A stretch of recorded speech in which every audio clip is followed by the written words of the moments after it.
Welcome to episode 1 of the Jedi Temple Archives podcast. There is more knowledge here than anywhere else in the galaxy.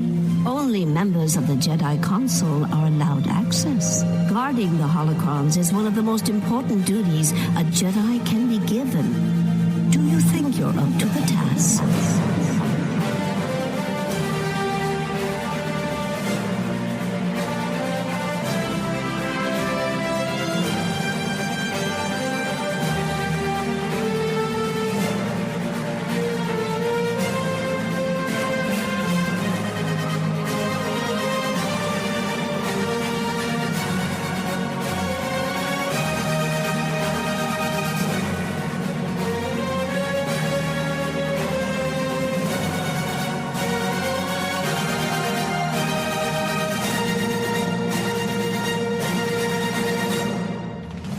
Welcome, Star Wars fans, to the inaugural episode of the Jedi Temple Archives podcast. I'm Rob LaBarre, your host, and we are recording this episode on Monday, March 11th, 2019. In just a moment, we'll get into what the Jedi Temple Archives are and how they influence the concept for this podcast. But first, I want to introduce my guest and co-host for this episode, Tom Howell. Tom and his lovely wife, Michelle, are the hosts of the Hyperion Adventures Podcast and have been kind enough to have me on their show to talk about Star Wars and the Disney parks. They have also provided a ton of support to get this podcast up and running. Of course, they're also a huge Star Wars fan, so I think they'll bring a lot to the show and to our discussion. Tom, welcome to the show. Thanks, Rob. It's a pleasure to be joining you today. I really appreciate it, and it's so nice of you to invite me to the debut episode of the Jedi Temple Archives podcast. Well, as I always say, it's the least I can do, and I'm all about doing the least I can do, right? I've been following your motto as well. I love that motto. Right.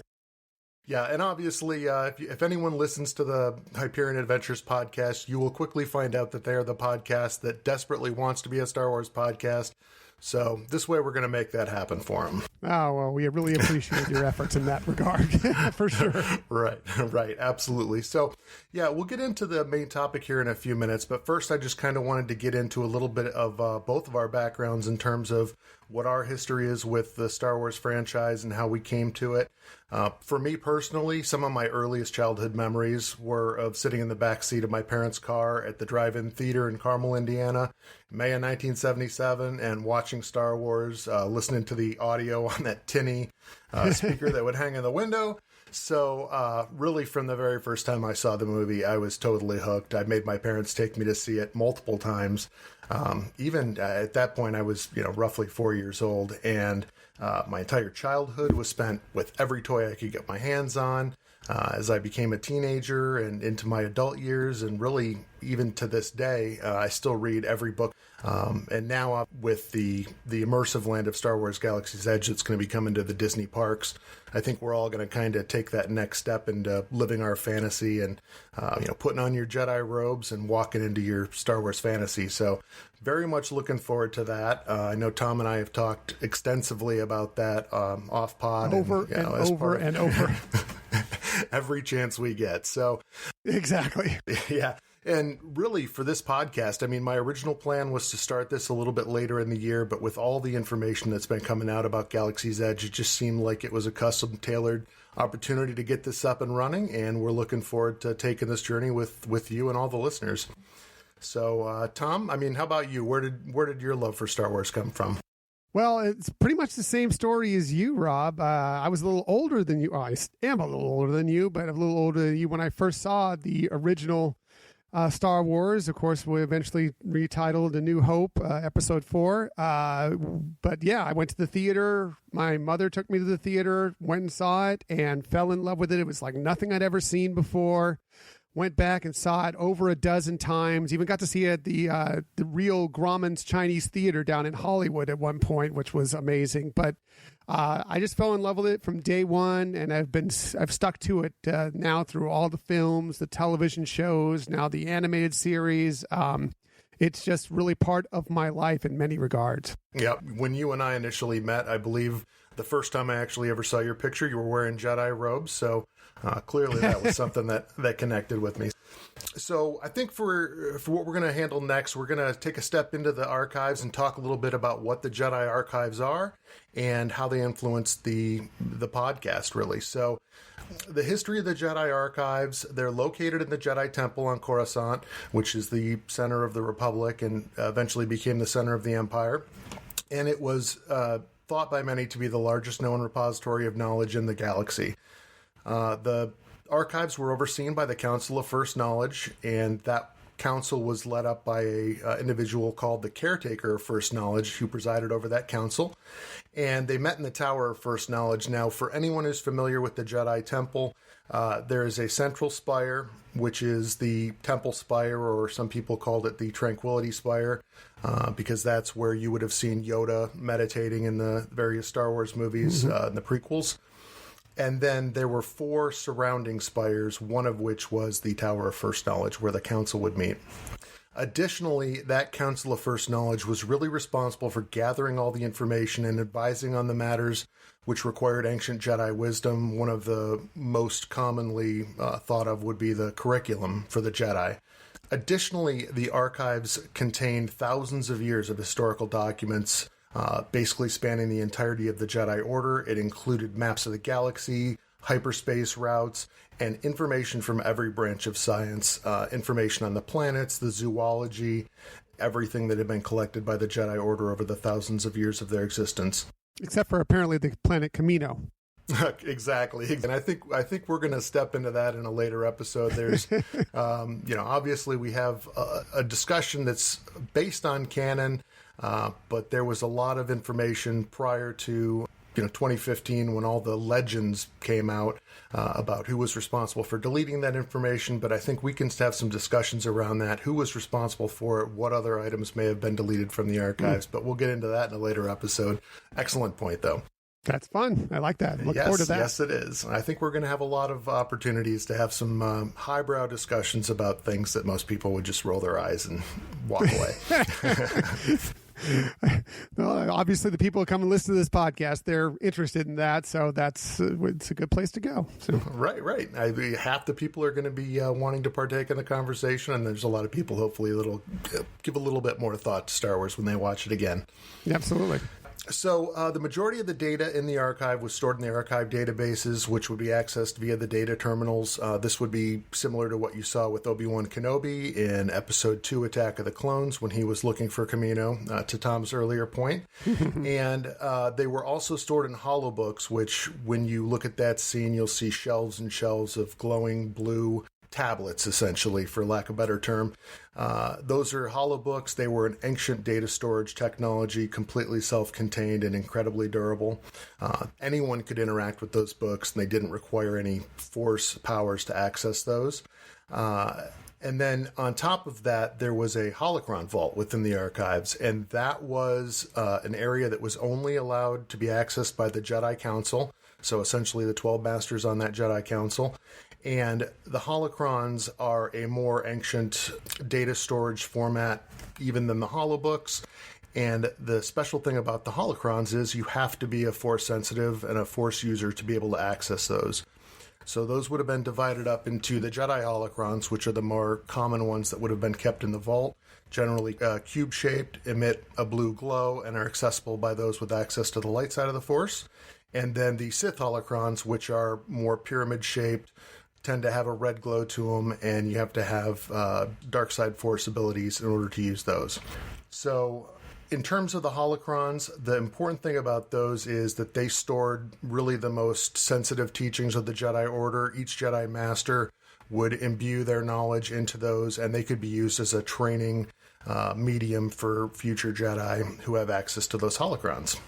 Tom, do you have anything additional you wanted to add on any of the information about the archive itself? Well, just an interesting side note is that, and this is actually not in the real Jedi Archives, more the movie, the film version of the Jedi Archives, is that they were basically, if you remember from the film, going into the archives and looking how it's laid out, well, it's actually almost an exact duplicate of a library that's in Trinity College in Dublin, Ireland, which actually my wife Michelle and I got to visit at one point, and you walk through it and it feels like you're in the Jedi Archives. It's pretty incredible, but it's laid out exactly the same way that, how the Jedi Archives has busts of great Jedi Masters Masters along the center, lining it, and the same thing with this library in Dublin. It's really incredible, and I highly recommend any Star Wars fan, if you get a chance to go to Dublin, go check out Trinity College, and you'll be amazed at how similar they are. See, that's a fact I did not know about you. I did know that it was based on Dublin College and the library there. It's got that same cruciform shape, but I did not know that you guys had actually had a chance to visit there. Yeah, I'll have to send you the pictures sometime. We've taken some pictures from within it, and it's amazing how similar it looks. It's really cool. That is incredibly cool, and definitely another time where you feel like you can actually step into that Star Wars universe. Exactly, and they even mentioned that we took a tour of it, and they mentioned, I think that there was Trinity College kind of had a deal with George Lucas, and I don't remember the exact details, but there was something along the lines because, like, hey, you kind of took our idea here and put it in the movie. How about giving us a little money to help us with our programs? And so I think he donated a little to them for the use of their likeness of their library. Well, it certainly was something that I'm sure he had the money to do, but especially by the time he was done with the original trilogy and had stepped into the prequel era. So that's very cool additional fact. Now, in terms of the Jedi Temple Archives and why that kind of spoke to me for this podcast, we are going to strive to be a source of knowledge for the Star Wars universe for our listeners. We want the listeners to feel empowered to be able to come to us with any questions they may have, any topics they may want us to delve into a little bit more deeply. And so we'll get to that at the end of the show, how to contact us and how to submit those questions or show topics.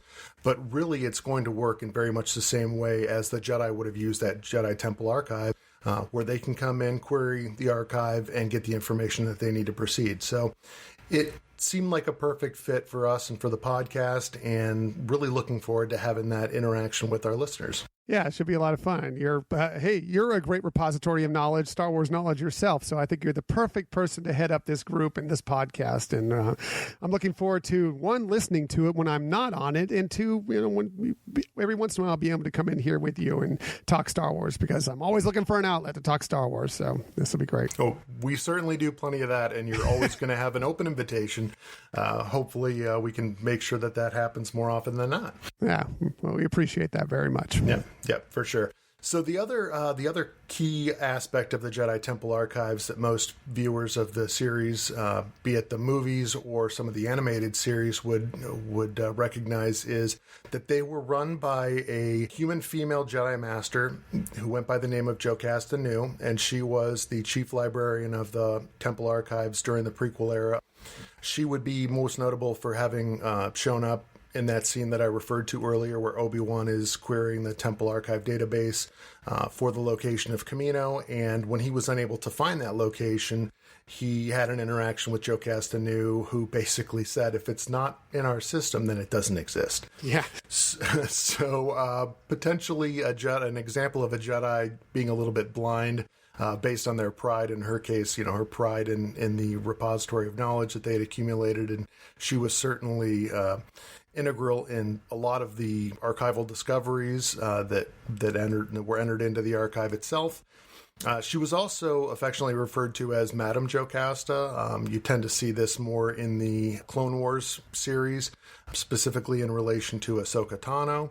And for those of you who don't know who Ahsoka is, I'm sure we're going to do an entire other episode specifically on her. I know that she's a favorite of both Tom and myself. Oh, for sure.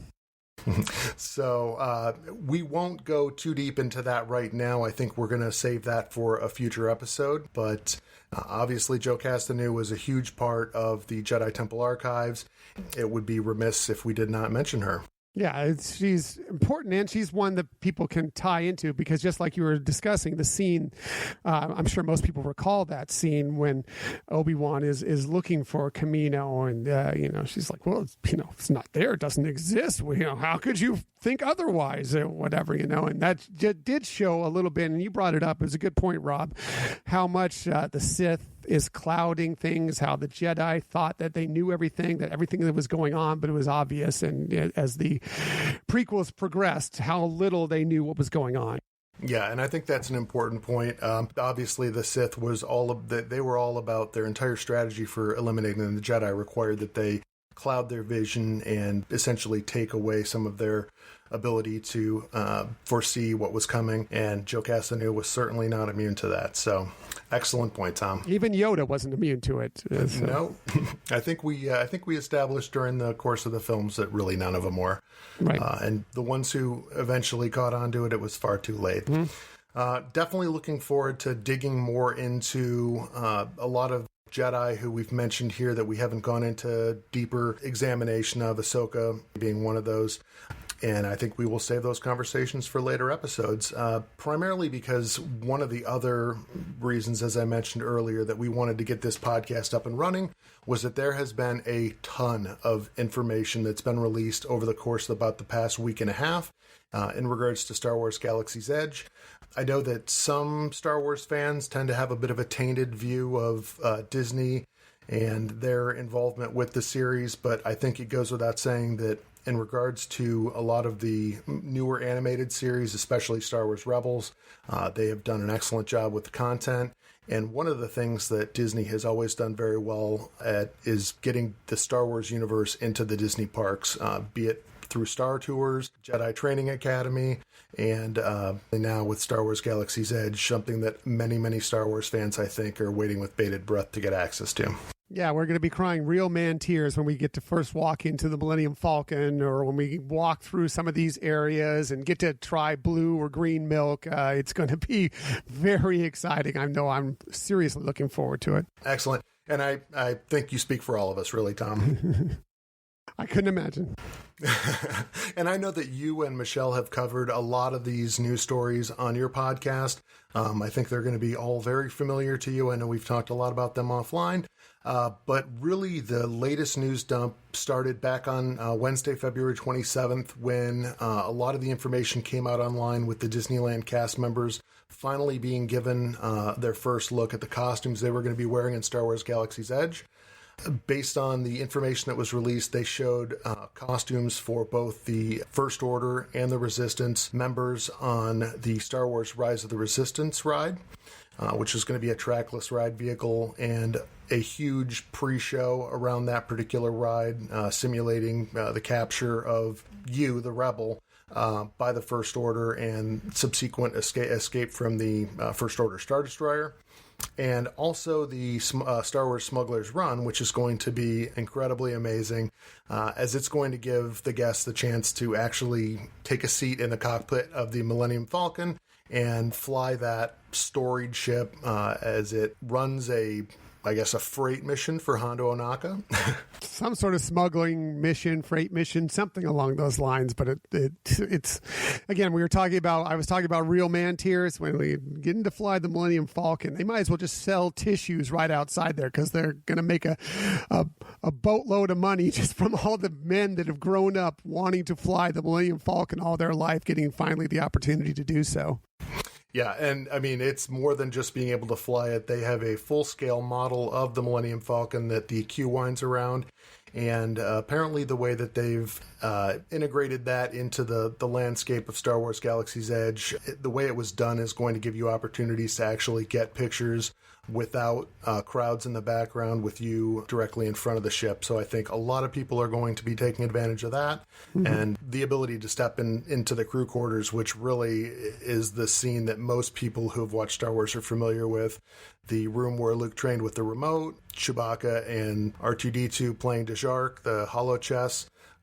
So that is going to be another place where I'm sure there's going to be plenty of pictures taken. Oh yeah, that's going to be Instagram heavy there. It's going to be crazy to see all the photos coming out when this thing opens up on May 31st. It's super exciting, and I'm looking forward to snapping a few pictures of myself in there pretty soon. I think we're all going to be taking a couple. Oh yeah. Couple fill the whole darn phone. On top of that, they also released photos of the what the cast members are going to wear, who are going to just kind of be wandering around Galaxy's Edge and playing the part of the day-to-day folks in the land. While it was a limited number of costumes that they released, I think we've had some conversation offline that the expectation, and I think this was verified by D23 last week, that the cast members are going to be able to pick and choose parts of different costumes and kind of make their own character, a little bit of their own backstory, and that's going to kind of help diversify the land and make it feel like you're more in the Star Wars universe. Right, because you're not going to want to go, and we discussed this, like you said, offline here. We were talking about how it needs to feel like, if you go to most parks within Disney, yes, the cast members are usually wearing some sort of standard outfit for each attraction, each land, whatever the case may be. But this is going to be so immersive, you don't want everybody looking the same, except for, of course, probably the First Order. Of course, they will look the same for the most part. But you want most of the people that you interact with that are cast members within there to feel like they have lived in Black Spire Outpost for many, many years and, have kind of built a home there. And it will just be interesting to see how they mix and match and make these things work. And I'm excited for the whole thing. Yeah. And obviously this seems to be the new trend, I guess, in the Disney parks is that they're going for these more immersive lands. Where you feel like you're really stepping into that world. I know that with Star Wars Galaxy's Edge, there are some differences between the Disneyland location and the Walt Disney World location. I believe the Disneyland location has 3 entrances, if I'm correct. That's correct. Yeah. So, 3 entrances as opposed to 2 entrances at the Walt Disney World land. But really what they're trying to do is compress your view so you're kind of coming through a tunnel and then the land opens up in front of you. And I think it just is going to give that a big reveal to the guests and make them feel like they truly are stepping onto that world. It's a very theatrical way of doing it, and my wife brought it up. Michelle brought it up on the show prior. It's pretty similar to what you experience when you walk into Magic Kingdom or Disneyland Park, when you walk past the train station under the tunnel where the train tracks go over, and you go in there and you're revealed, and there's Main Street, and then, of course, the castle. And I think that's pretty much what they're trying to accomplish, the same thing with Star Wars Galaxy's Edge. Exactly. So that is going to be something that I think many of us are looking forward to. On top of the cast member costume announcements, then that was followed the very next day by a couple of things that were applicable to any Star Wars fan. The first being that the D23, which is the Disney fan site, essentially, they released a huge trove of information regarding Star Wars Galaxy's Edge, encompassing details on everything from the 2 main attractions, which are the Rise of the Resistance and Smuggler's Run that we referred to earlier.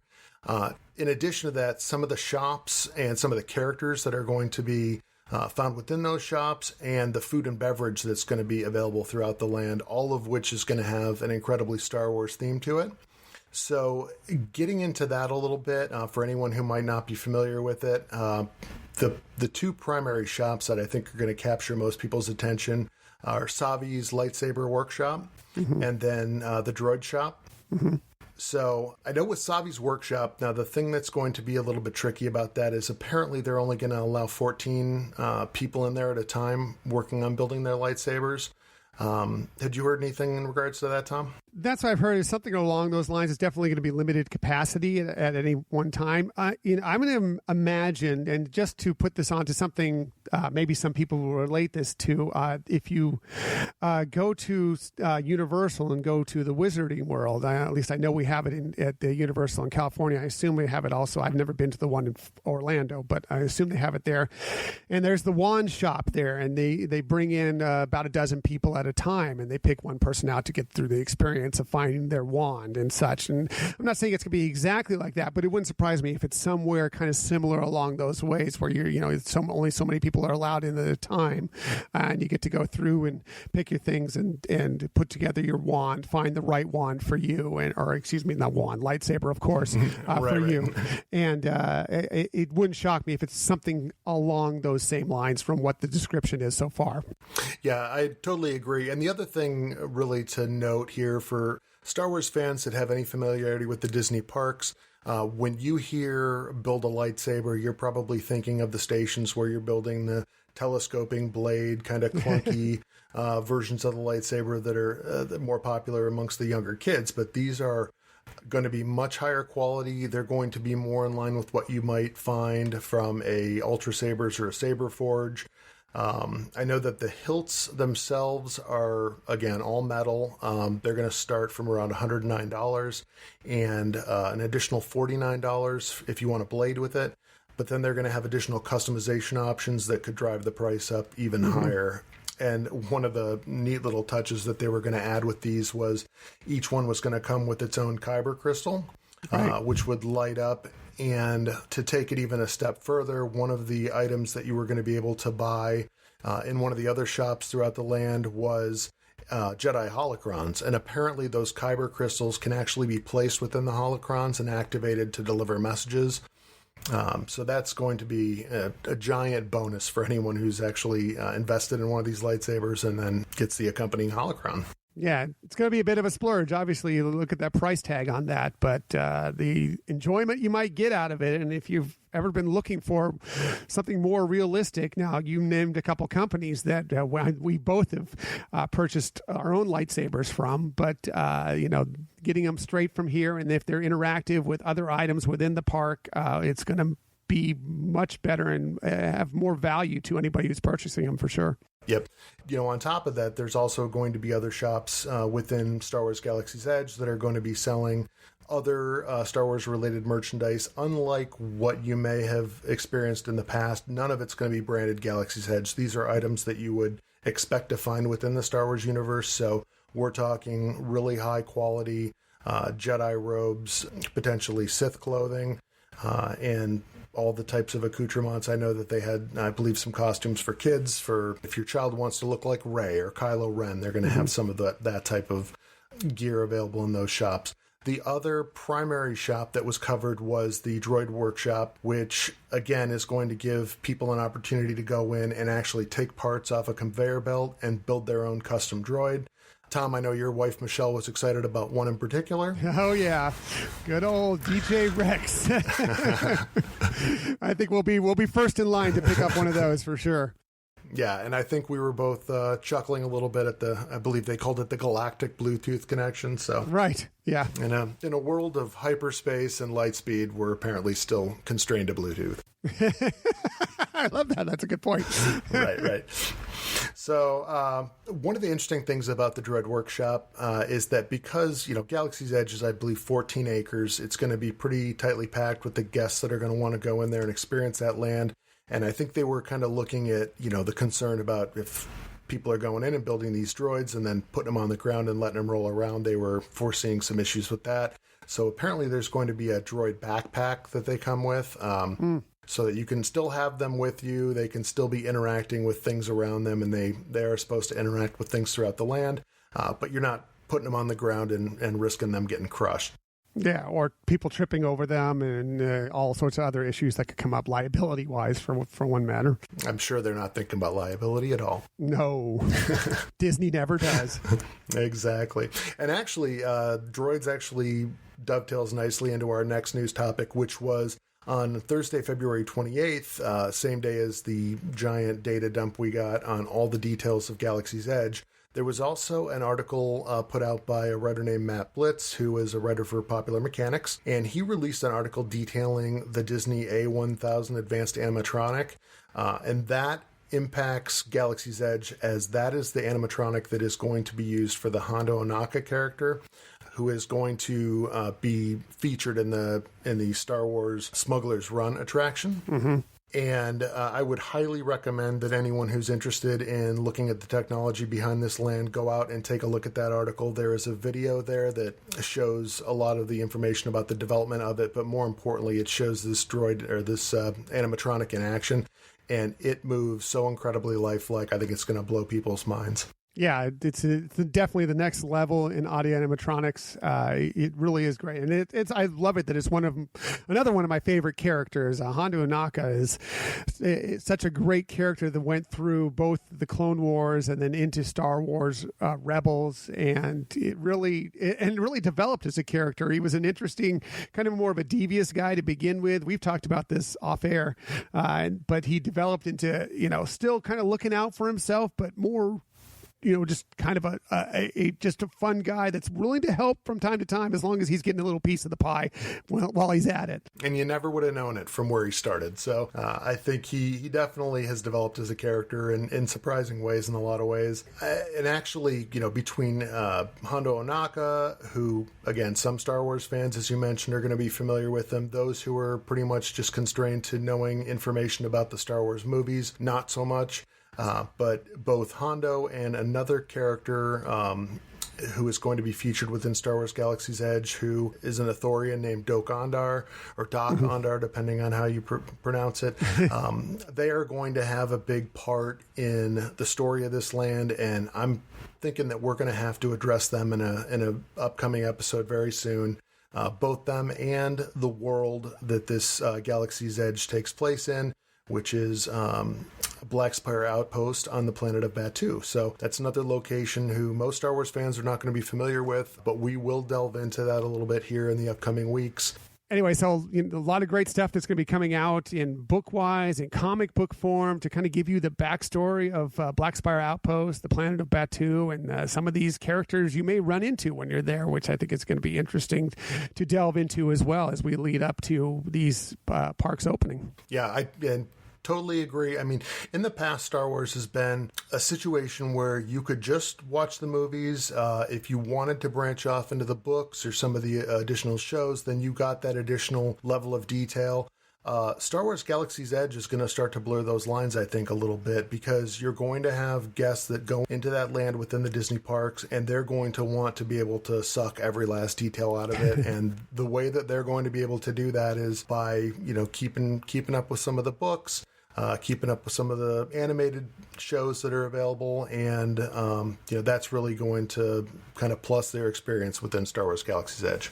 There's no question. I just love the fact that they're willing to put so much into this backstory, the fact that they've already dropped it just subtly into a couple of the films, into some of the animated stuff. So you kind of, it's already there within the Star Wars world. You've kind of heard about it a little bit. They know it exists.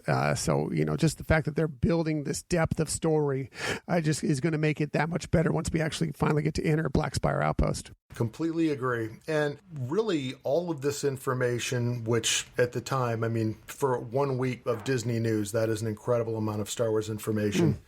They did not disappoint. The very next week, this past week on Thursday, Walt Disney Company had their annual shareholders meeting where it was expected they were going to release the opening date for Star Wars Galaxy's Edge out there in the Disneyland park.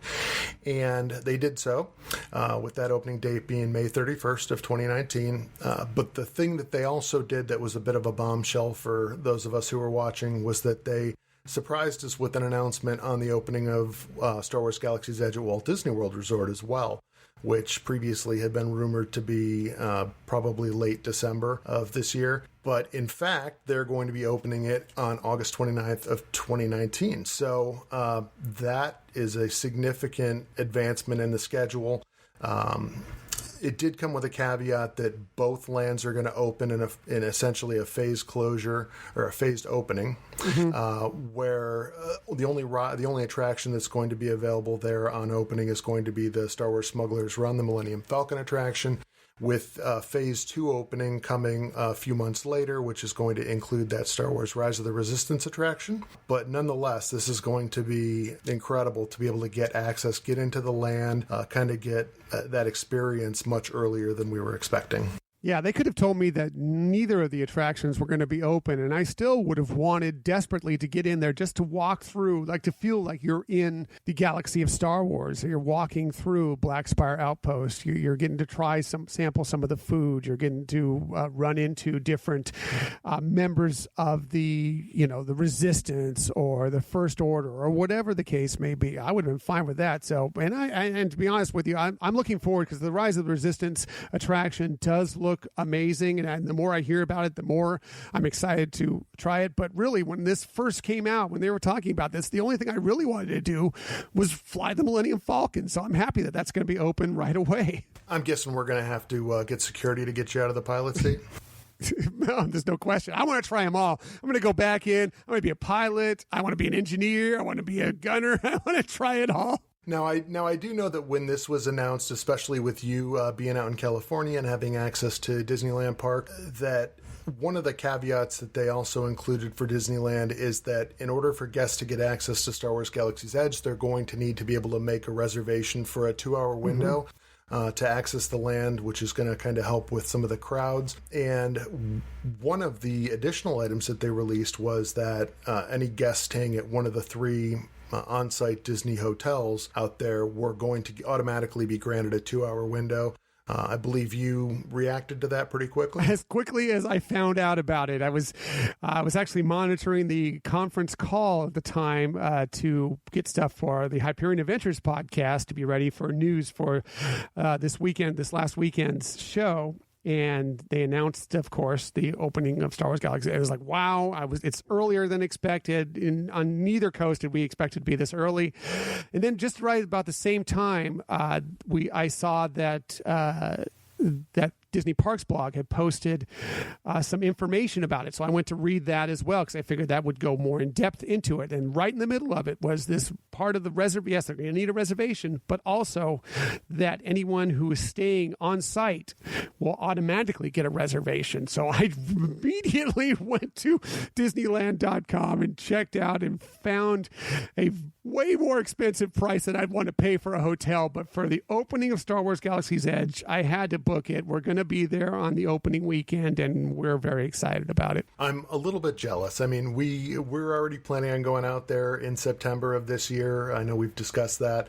I had actually secured a reservation for the Disneyland Hotel with the expectation that when they did open the land, there was going to be some additional perks for on-site guests. And so we've got that booked just in case. I know the information they've currently released is just through, June 23rd? That's correct.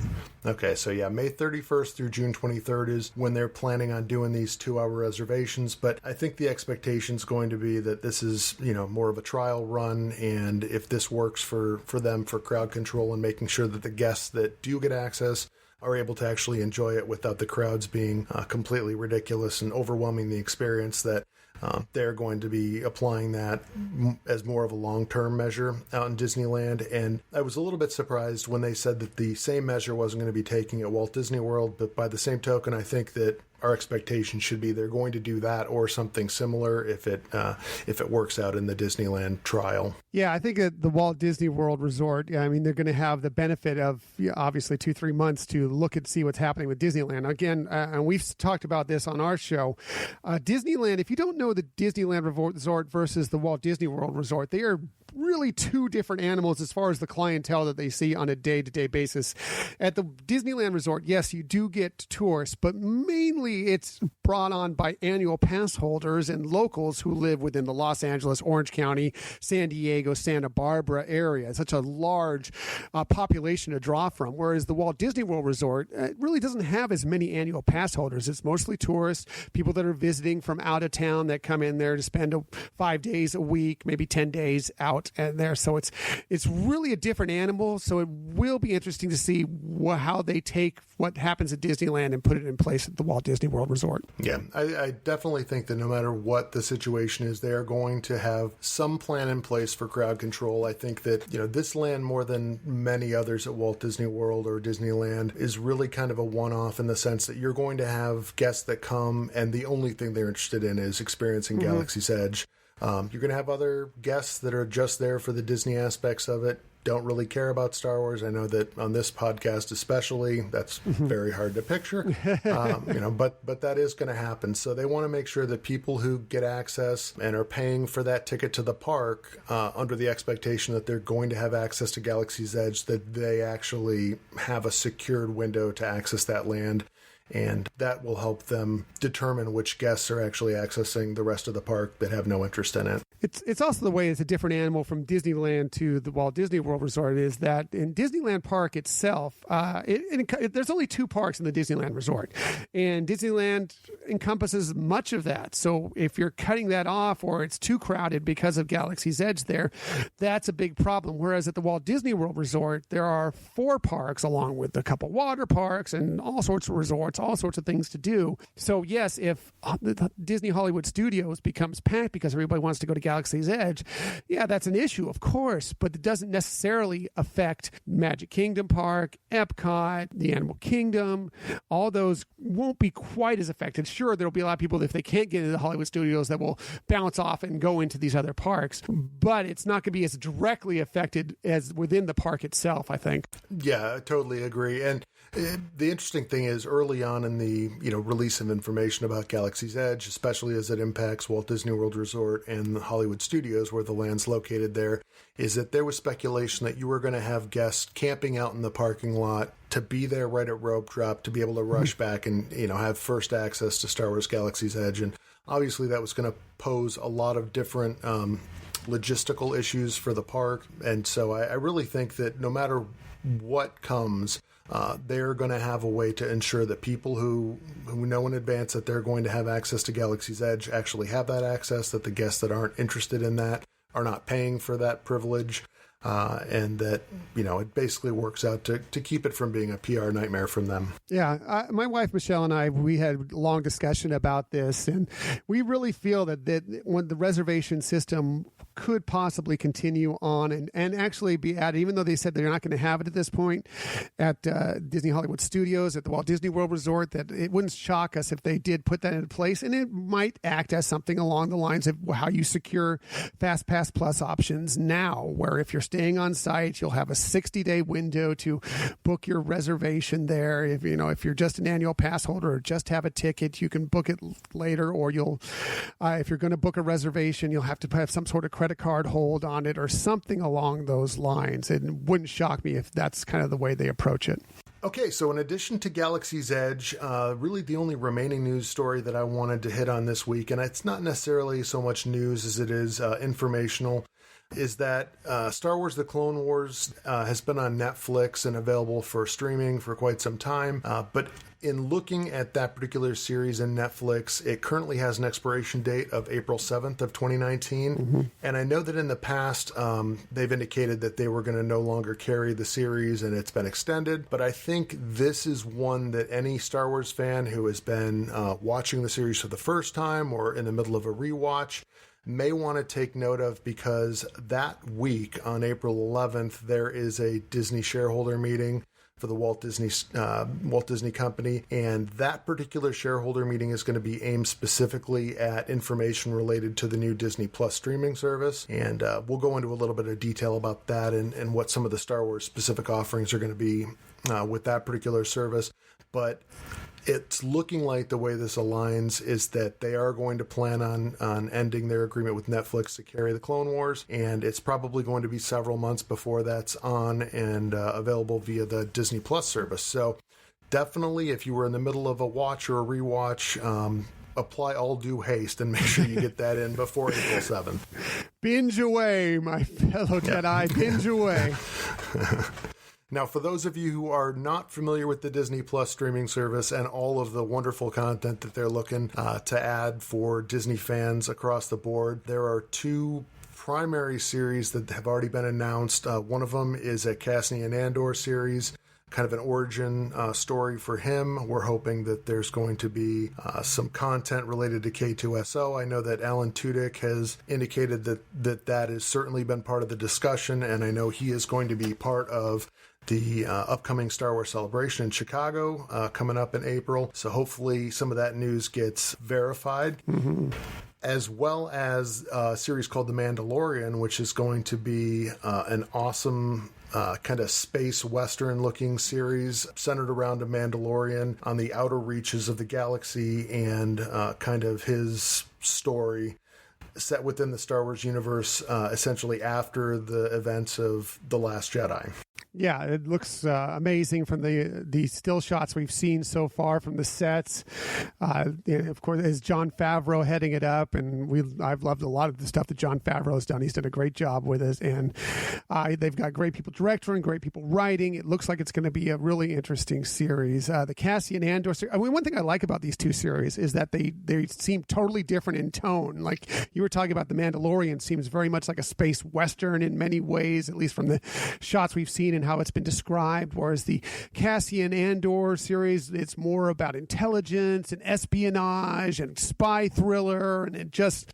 I love that they're different, but they're all going to be within the same Star Wars galaxy. And it's just, I'm so excited for them. Yeah, and I think we both agree that if they're able to pull off that Cassian Andor series and anything even close to the style that they were able to implement for Rogue One, which is certainly one of my top Star Wars movies of all time, I think that that's going to be incredibly successful, and I think there's a lot of good content to dig into there. There has also been, and I don't have this confirmed yet, but there's also been a lot of talk that they may be looking at an Obi-Wan Kenobi series for the Disney Plus streaming service. I'd seen that on a couple of sites. I've actually linked all these stories that we're talking about today on my Facebook and my Twitter page for this show, which I'll give you here shortly.